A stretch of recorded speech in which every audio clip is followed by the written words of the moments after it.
قال الله تبارك وتعالى في كلامه المجيد والفرقان الحميد. أعوذ بالله من الشيطان الرجيم. بسم الله الرحمن الرحيم. والعصر إن الإنسان لفي خسر إلا الذين آمنوا وعملوا الصالحات وتواصوا بالحق وتواصوا بالصبر. صدق الله العلي العظيم. قال رسول الله صلى الله عليه وآله وسلم: الدنيا سجن المؤمن وجنة الكافر، أو كما قال رسول الله صلى الله عليه وآله وسلم. قال الله تبارك وتعالى في شان حبيبه: إن الله وملائكته يصلون على النبي يا أيها الذين آمنوا صلوا عليه وسلموا تسليما. اللهم صل على محمد كما تحب وترضى له.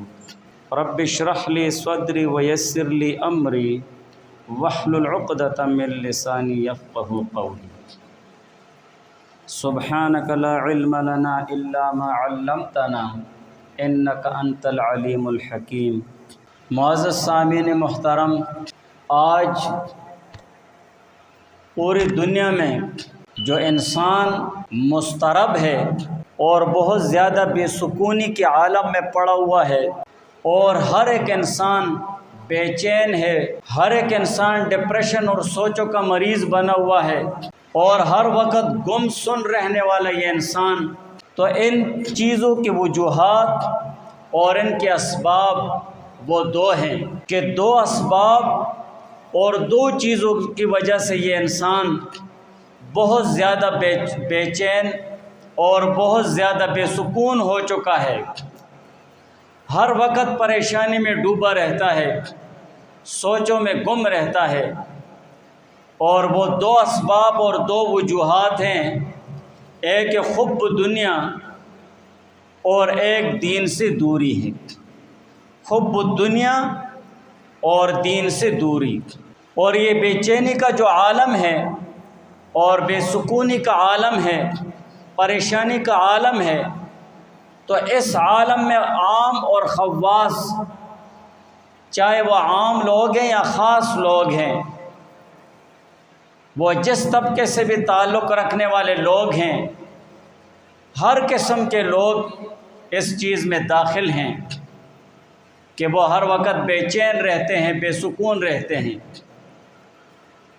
تو ان دو باتوں کی وجہ سے، ایک ہے دین سے دوری اور ایک ہے حب الدنیا۔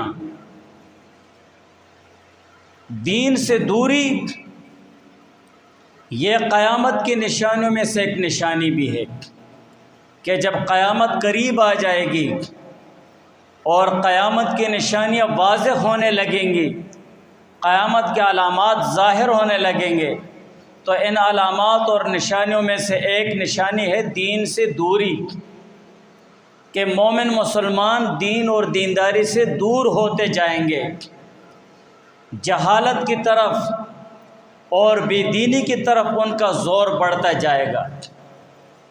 اگر آج ہم غور سے دیکھیں تو ہم مومن مسلمان نت نئے ایجادات اور اسی طرح کئی طرح کے نئے وسائل اور نئے ایجادات کے ہونے کے باوجود مومن مسلمان وہ دین اور دینداری سے دور ہو کر وہ جہالت کی پستی اور بے دینی کے عالم میں ڈوبا جا رہا ہے۔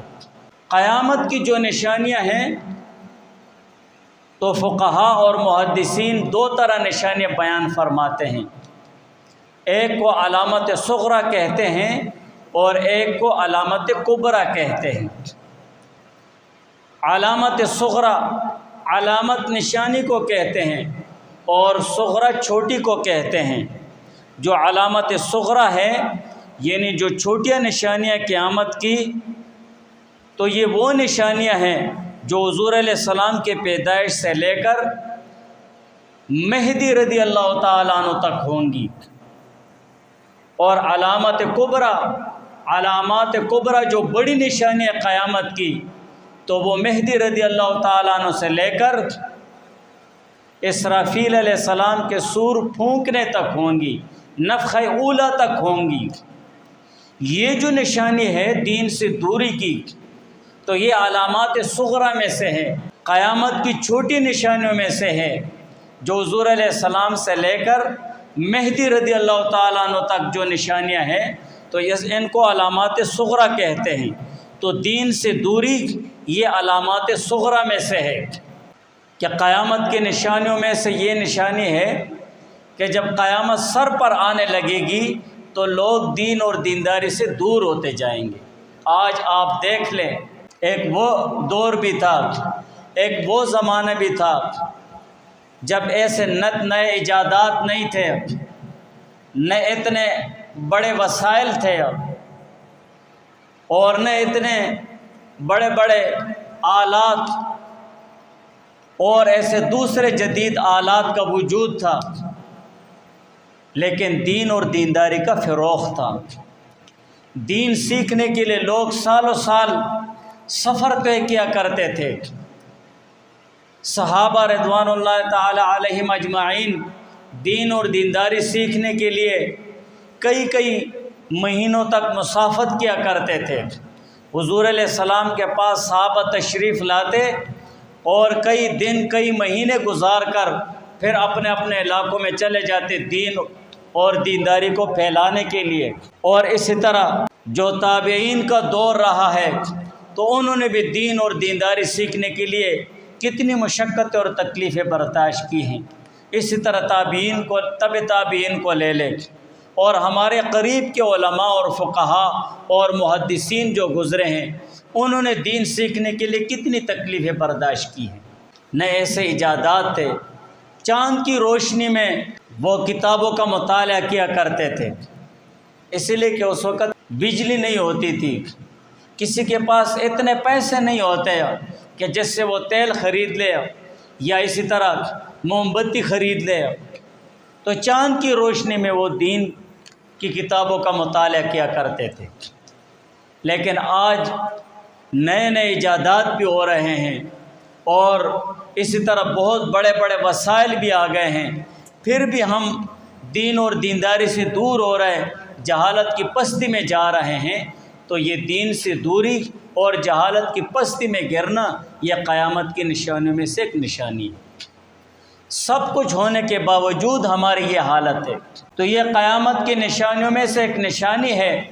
اور اسی طرح حدیث میں ہے، حضرت انس رضی اللہ تعالیٰ عنہ سے روایت ہے، قال انس رضی اللہ تعالیٰ عنہ نے فرمایا، لأحدثنکم حدیثا، کہ میں تم لوگوں کو ایک ایسی حدیث بیان کروں گا، لا یحدثکموہ احد بعدی، کہ میرے بعد کوئی بھی تمہیں یہ حدیث بیان نہیں کرے گا، سمعتہ من النبی صلی اللہ علیہ وسلم، کہ میں نے اس حدیث کو حضور علیہ السلام سے سنا، سمعت النبی صلی اللہ علیہ وآلہ وسلم، کہ میں نے حضور علیہ السلام کو یہ فرماتے ہوئے سنا، لا تقوم الساعہ، کہ قیامت قائم نہیں ہوگی، وَإِمَّا قَالَ مِنْ أَشْرَاطِ السَّاعَةِ، یا حضور علیہ السلام نے اس طرح فرمایا کہ قیامت کی نشانوں میں سے ایک نشانی یہ ہے، أَن يُرْفَعَ الْعِلْمُ، کہ علم اٹھا دیا جائے گا، علم شرعی اٹھا دیا جائے گا، اور جو علم شرعی ہے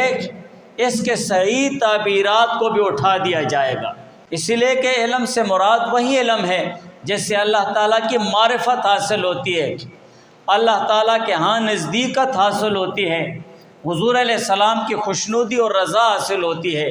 یہ وہی علم ہے جس کو علم وحی کہتے ہیں، اور وحی کا علم اللہ تعالیٰ کی طرف سے آیا ہے، یہ قرآن اور حدیث کا علم ہے۔ قرآن اور حدیث کا علم ختم ہو جائے گا، ان یرفع العلم، شرعی علم ختم ہو جائے گا۔ اور حقیقت بھی اسی طرح ہے کہ آج ہم اپنے معاشرے میں دیکھیں کہ ہمارے مومن مسلمان دین اور دینداری سے کتنے دور ہوتے جا رہے ہیں۔ تو دین اور دینداری سے دور ہونے کی وجہ کیا ہے وہ علم کا نہ ہونا ہے کہ ہم اپنے علماء کے ساتھ اٹھنا بیٹھنا نہیں کرتے ہیں، ہم علماء سے دین اور دینداری نہیں سیکھتے ہیں، ہم اپنے علماء سے دینی احکامات نہیں سیکھتے ہیں۔ کتنے ایسے علاقے ہوں گے، کتنی ایسی بستیاں ہوں گی جو دین اور دینداری سے محروم ہیں، نماز روزہ سے محروم ہیں، بلکہ ایسے بھی لوگ ہیں، تبلیغی حضرات فرماتے ہیں، جن کو پہلا کلمہ بھی پڑھنا نہیں آتا ہے۔ خود کو تو وہ مسلمان ظاہر کرتے ہیں کہ ہم مسلمان ہیں، لیکن ان کو پہلا کلمہ پڑھنا نہیں آتا ہے۔ باقی اعمال تو دور کی بات، اور ان میں اکثریت اعمال ہندوؤں کے پائے جاتے ہیں، سکھوں کے پائے جاتے ہیں، اس لیے کہ ان لوگوں کے ساتھ ان کا رہن سہن ہوتا ہے۔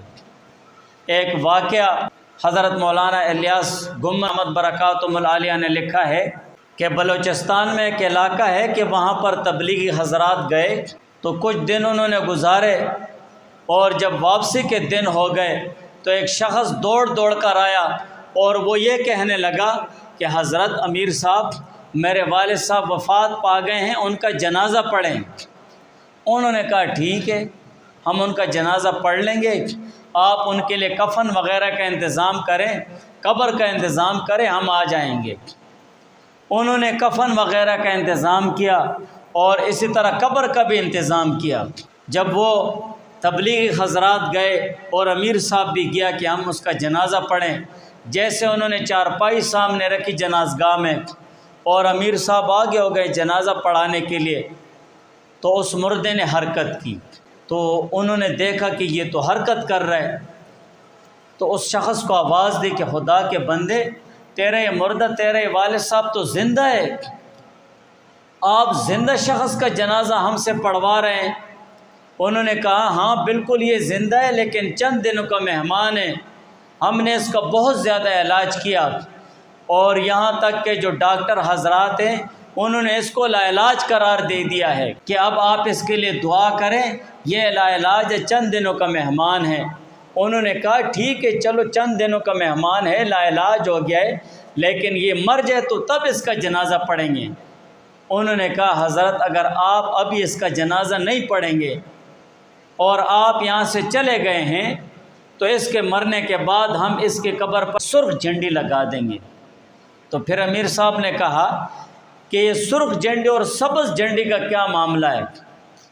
سرخ جھنڈا اور سبز جھنڈا، پھر انہوں نے پورا قصہ سنایا کہ سرخ جھنڈے کا اور سبز جھنڈے کا مطلب یہ ہے کہ جو لوگ مر جاتے ہیں اور ان کا جنازہ نہیں کیا جاتا ہے، بغیر جنازے کے دفن کر دیا جاتا ہے، تو ان کی قبر پر سرخ جھنڈی لگا دی جاتی ہے۔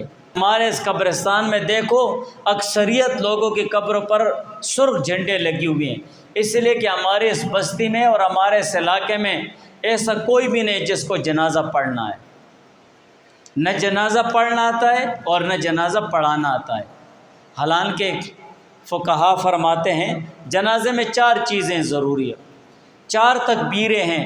تکبیر کہتے ہیں اللہ اکبر کو، اللہ اکبر، اللہ اکبر، اللہ اکبر، اللہ اکبر، بس یہ 4 تکبیریں یہ ضروری ہیں۔ باقی جو چیزیں ہیں تو وہ مسنون ہیں یا مستحب ہیں۔ اگر آپ ثنا پڑھتے ہیں پہلی تکبیر کے بعد تو وہ بھی سنت ہے۔ اگر آپ کو ثنا بھی نہیں آتی ہے، ثنا نماز کی ثنا پڑھ لو بس، ولا الہ غیرک تک، ضروری نہیں ہے کہ آپ اس میں وجل ثناؤک ولا الہ غیرک پڑھیں، بس سبحانک اللہم وبحمدک وتبارک اسمک وتعالی جدک ولا الہ غیرک۔ صحیح احادیث میں اسی طرح ثنا پڑھنا ہی ہے۔ دوسری تکبیر کے بعد درود شریف پڑھو، ضروری نہیں ہے کہ آپ وہیں درود شریف پڑھیں جو عام کتابوں میں لکھا ہوتا ہے یا عام جو ائمہ حضرات ہیں وہ سکھاتے ہیں، بس سب سے بہترین اور بہتر درود شریف جو حضور علیہ السلام کی صحیح احادیث میں ہے تو وہ درود ابراہیمی ہے، بس نماز کا درود شریف پڑھ لو۔ تیسری تکبیر کے بعد آپ پڑھے دعا۔ بالغ مرد اور بالغ عورت کے لیے جو دعا پڑھی جاتی ہے وہ دعا تھوڑی لمبی ہے، اور نابالغ بچہ اور نابالغ بچے کے لیے جو دعا پڑھی جاتی ہے وہ مختصر ہے۔ اگر کسی کو بھی نہیں آتی ہے وہ دعا کوئی اور دعا پڑھ لے۔ اگر وہاں پر کوئی بھی دعا نہیں پڑھی اور امام نے کہا اللہ اکبر چوتھی تکبیر، آپ نے بھی کہا اللہ اکبر، تب بھی اس مردے کو ثواب پہنچ گیا۔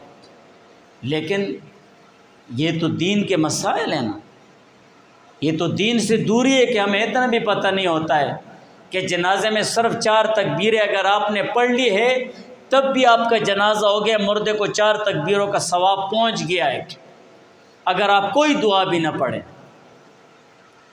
لیکن دین اور دینداری سے دوری کی وجہ سے اس پورے علاقے میں کوئی بھی نہیں تھا جنازہ پڑھنے والا یا جنازہ پڑھانے والا، اور جن لوگوں کا جنازہ پڑھا جاتا ہے تو ان کی قبر پر سبز جھنڈی لگا دی جاتی ہے۔ اس علاقے کا یہ حال تھا۔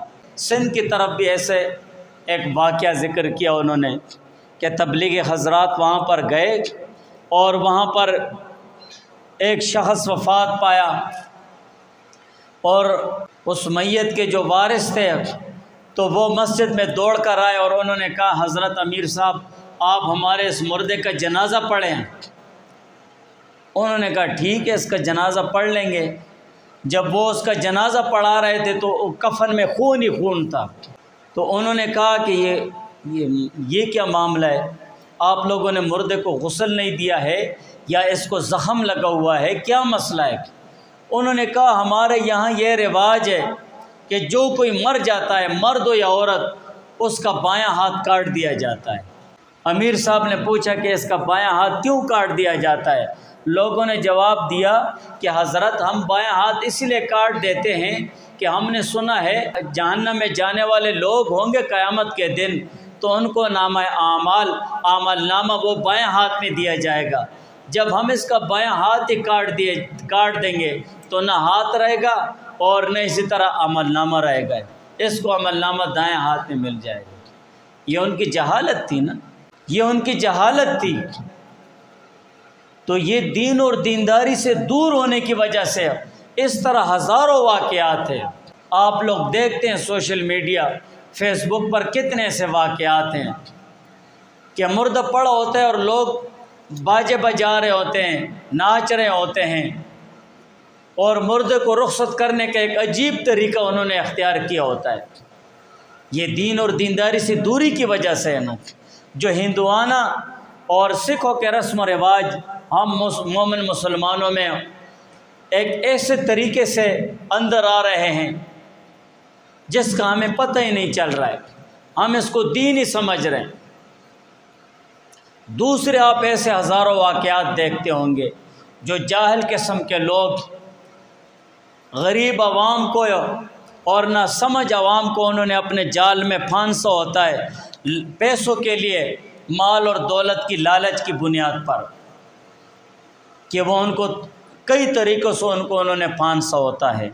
بہرحال تو آج جو ہمارا یہ عالم ہے اور ہماری یہ حالت بنی ہوئی ہے تو یہ دین اور دینداری سے دور ہونے کی وجہ سے۔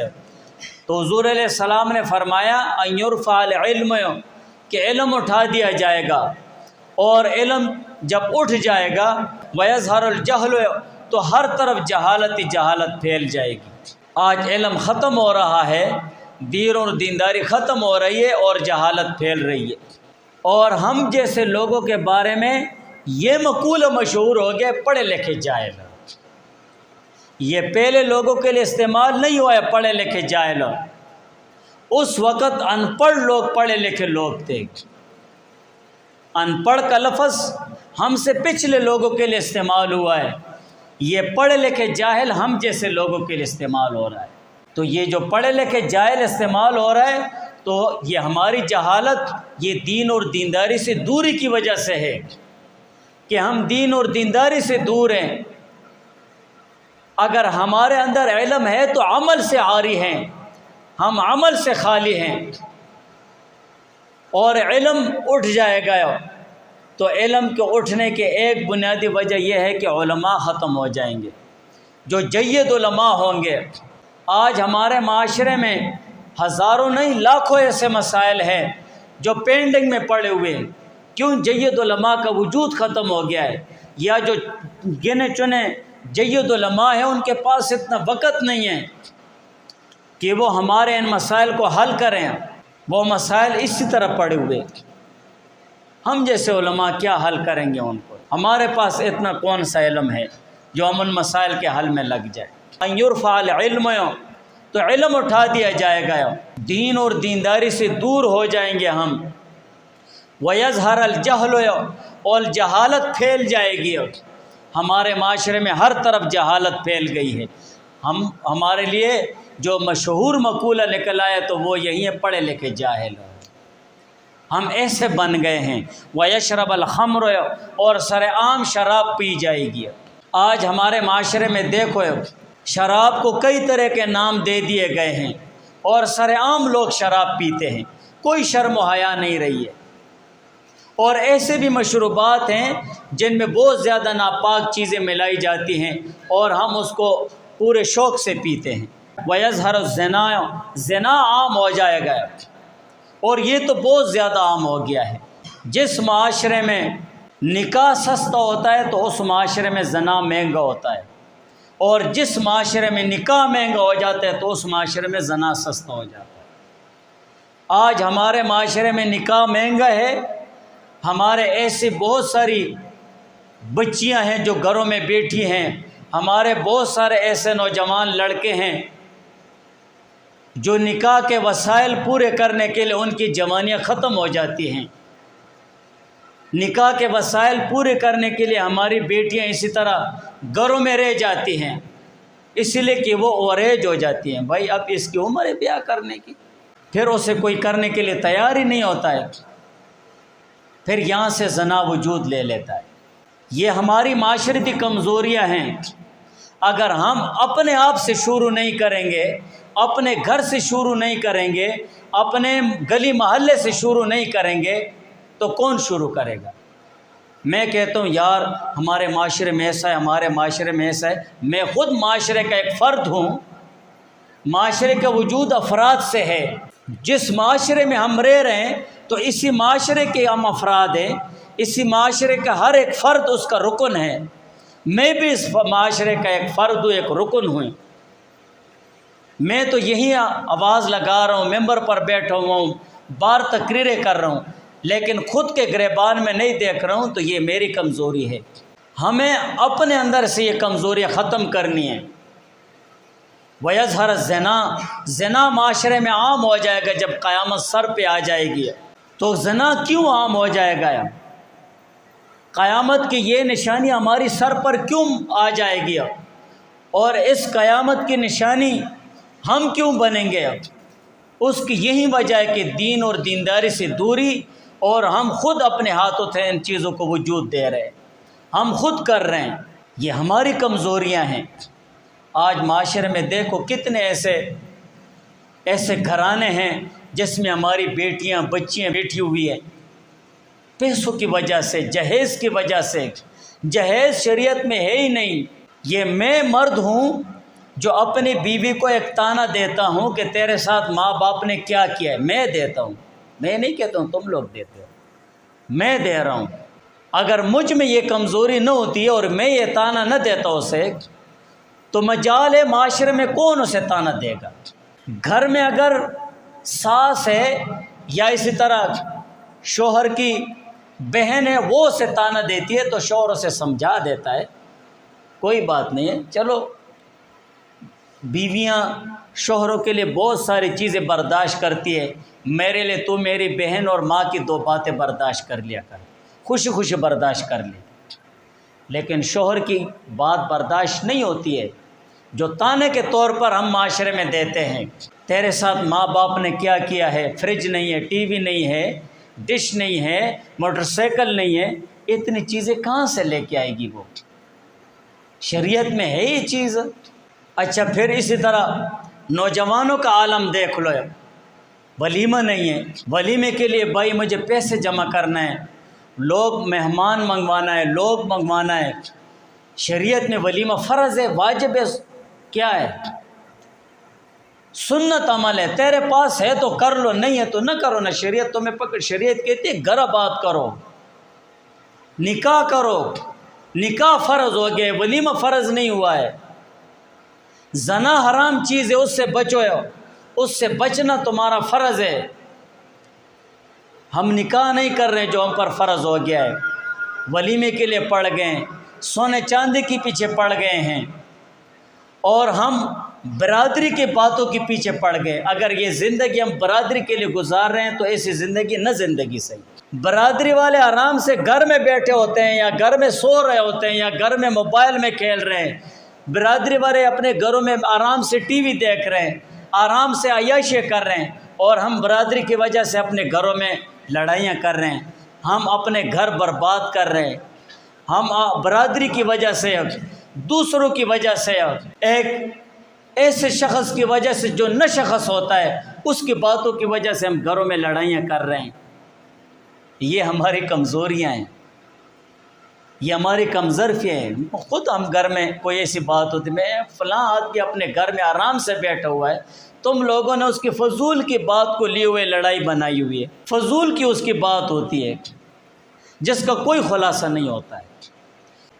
خلاصہ یہ ہوا کہ جو ہم میں اضطراب ہے اور بے چینی ہے، اور ہم میں سے ہر ایک ڈپریشن اور پریشانی کے عالم میں ڈوبا ہوا ہے، تو اس کی دو وجوہات ہیں، ایک دین اور دینداری سے دوری، اور ایک حب الدنیا، دنیا کی محبت۔ دعا کرو اللہ تعالیٰ میں عمل کرنے کو توفیق عطا فرمائے۔